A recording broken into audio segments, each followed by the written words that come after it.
Imagine this. A U.S. Navy destroyer worth nearly $1.8 billion is quietly patrolling the Persian Gulf. It is packed with some of the most advanced radar, computers, and missile defenses ever built. For years, this ship was considered almost untouchable. Then, somewhere far away, a missile launches. Not a normal missile. Something faster, smarter, and far more unpredictable. In just minutes, every assumption about naval defense is thrown into doubt. This is the story of how a country under heavy sanctions may have just changed modern naval warfare forever. Before we go any further, if you enjoy deep military analysis, real-world geopolitics, and stories that explain how global power is shifting right in front of our eyes, make sure you like this video and subscribe to World. It helps the channel a lot and ensures you never miss our future uploads. Now, let us go back to November 2024. Iran steps forward and unveils what it calls the Fatuto hypersonic missile. Western media reacts almost instantly, and the tone is familiar. Skepticism. Dismissal. Some analysts openly call it propaganda. Others say it is exaggerated or even fake. After all, Iran is heavily sanctioned. Access to cutting-edge components is limited. How could it possibly field a true hypersonic weapon? But behind the scenes, something very different is happening. Independent analysts start reviewing available footage. Flight profiles are studied frame by frame, heat signatures are examined. Radar behavior is modeled, and slowly, an uncomfortable conclusion begins to form. This missile is not just fast. It is extremely fast. Speeds are estimated to exceed Mach 15. That is more than 15 times the speed of sound. At those velocities, reaction time collapses. Even more troubling is what comes next. The warhead is not following a predictable arc like a traditional ballistic missile. Instead, it maneuvers, it adjusts its trajectory mid-flight. It can change direction while traveling at hypersonic speed. That single detail is what makes this weapon truly dangerous. To understand why this matters so much, we need to talk about how U.S. Navy destroyers protect themselves. The backbone of American naval air defense is the Aegis combat system. It is an incredibly sophisticated network of radars, sensors, computers, and interceptor missiles. It was designed to track threats far away, calculate their trajectories, and intercept them before they can reach the ship. For decades, this system has worked exceptionally well against aircraft and ballistic missiles. Ballistic missiles follow largely predictable paths. Once launched, their flight can be modeled. The Aegis system excels at this. It sees the launch, tracks the missile, predicts where it will be, and sends an interceptor to meet it. But hypersonic glide vehicles change everything. They don't fly like ballistic missiles. They don't follow neat arcs through space. They skim the upper atmosphere. They maneuver laterally. They can zigzag. They can dive and climb. And they do all of this while moving so fast that even tiny course corrections completely disrupt prediction models. This is where the real problem begins. Aegis relies on time. Time to detect. Time to track.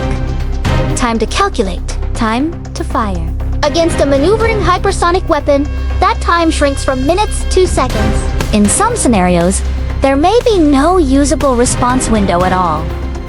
U.S. Navy officials understood this threat in theory. Hypersonic weapons have been discussed for years. China and Russia have both tested them, but seeing a sanctioned nation like Iran demonstrate a credible, maneuverable, hypersonic capability was a shock. It suggested that the barrier to entry was lower than previously believed, and this is where the Fatuto becomes especially important. Iran claims the missile was developed using largely indigenous technology, supplemented by commercially available components. Not secret supercomputers, not exotic materials smuggled from abroad, but clever engineering, adaptive design, and a willingness to rethink traditional missile concepts. Innovation under pressure can be powerful. When access is limited, engineers are forced to be creative. Instead of chasing the most expensive solutions, they focus on efficiency, on asymmetric advantages, on finding the weakest point in the enemy's system and exploiting it. In this case, that weak point is predictability. American destroyers are optimized for threats that behave in expected ways. A missile that refuses to behave breaks the system. Suddenly, billion-dollar radars and interceptors struggle against a weapon that costs a fraction of the ship it threatens. Think about that for a moment. One hypersonic missile potentially neutralizing not just a ship, but the entire defensive philosophy behind it. This doesn't mean US destroyers are now helpless. Far from it. But it does mean the balance is shifting. Defensive systems must now account for threats that cannot be reliably predicted. That requires new sensors, faster decision-making, and possibly entirely new interceptor concepts. And that takes time.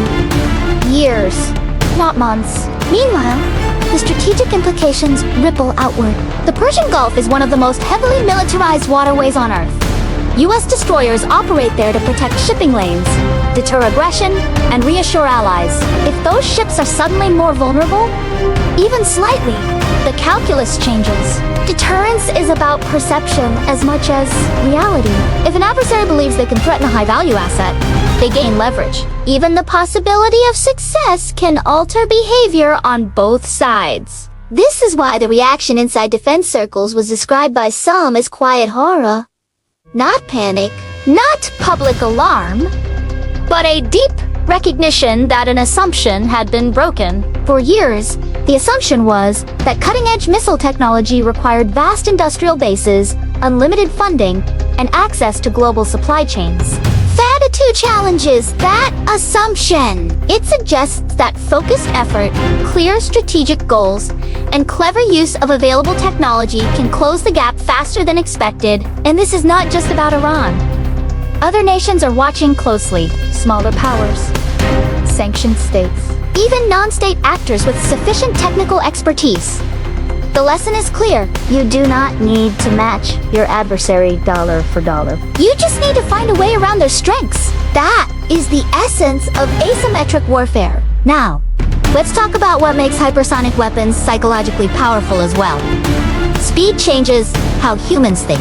When reaction time disappears, decision-making becomes instinctive rather than deliberate. Commanders have less time to verify data, less time to consult, less time to de-escalate. In a crisis, that compression of time increases the risk of miscalculation. A radar blip that cannot be confidently identified might be treated as hostile. A defensive response might be launched automatically. Escalation ladders become steeper and harder to control. This is one reason hypersonic weapons are so for the US Navy. The challenge now is adaptation. New radar concepts are being explored. Space-based sensors may play a larger role. Artificial intelligence could help predict maneuvering targets faster than human operators ever could. But all of that is still evolving. Right now, the FATA-2 represents a glimpse into a future where the offense has once again pulled ahead of defense. A future where speed and unpredictability matter more than raw firepower. And this brings us back to that destroyer in the Persian Gulf. It is still there, still powerful, still defended, but now the crew knows that the rules have changed. Somewhere out there, a weapon exists that their systems were not originally designed to face. That knowledge alone changes behavior. It influences patrol patterns. It affects risk tolerance. It shapes strategic planning. And for Iran, the message is equally clear. Even under isolation, even under pressure, it is possible to develop capabilities that force global powers to rethink their strategies. This is not about declaring winners or losers. It is about recognizing a shift. History shows us that military revolutions often begin quietly. A new weapon, a new tactic, a new idea. At first, it is dismissed, then questioned, then taken seriously, and finally, it becomes the new normal. The unveiling of the FATA-2 may be one of those moments. As we move forward, expect more investment in hypersonic defense, more testing, and more public discussion. But also, expect secrecy. Not everything will be shared. Not every vulnerability will be admitted openly. That is why channels like WorldWarTwoOffical exist, to look beyond headlines, to connect the dots, and to explain what these developments really mean for the world we live in. If you've made it this far, Take a moment to drop a comment. Do you think hypersonic weapons have made traditional naval defense obsolete? Or will new technology restore the balance? Share your thoughts below. And don't forget to share this video with anyone interested in modern warfare and global security, because the future of conflict is not coming. In many ways, it is already here.